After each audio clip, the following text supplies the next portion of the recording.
পরিকল্পনা করছি পুরো ঢাকা শহরের সব থানা পুরাই দেবো, যে আমি রামপুরের পৃথিবীতে আগুন লাগাই, সমস্যা কি? হ্যাঁ, সেই জুলাই গণ অভ্যুত্থানে ছিল।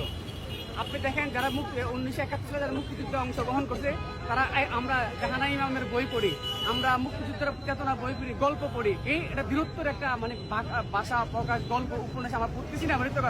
জুলাই গণ অভ্যুত্থানে যারা মানে নেতৃত্ব দিয়ে আজকে জামাতে ইসলামের ডাক্তার শফিক সাহেবকে ক্ষমতায় আনতেছে, আজকে জনাব তারেক রহমানকে বাংলাদেশের মাটিতে নিয়ে আসছে, আজকে বেগম খালেদা জিয়াকে কারাগার থেকে মুক্ত করে আনছে, বিএনপি জামাতে নেতাদেরকে কারাগার থেকে মুক্ত করে আনছে আমাদের জুলাই বিপ্লব সহযোদ্ধারা। তো সে বলতে পারেন, আমি তো বলছি, আমি নিজে না, আমার সাথে জুলাই গণ অভ্যুত্থানে যুব দলের, ছাত্র দলের, ছাত্র শিবিরের হাজারো ভাইরা আমরা পরিকল্পনা করছি পুরো ঢাকা শহরের সব থানা পুরাই দেবো। আমরা পরিকল্পনা, সমস্যা কি? এটা আমি বিরক্ত, আমি দেশ স্বাধীন করছি, খুনি হাসিনার হাত থেকে, আওয়ামী লীগের হাত থেকে এই দেশকে মুক্ত করছি, এটা আমি বলছি।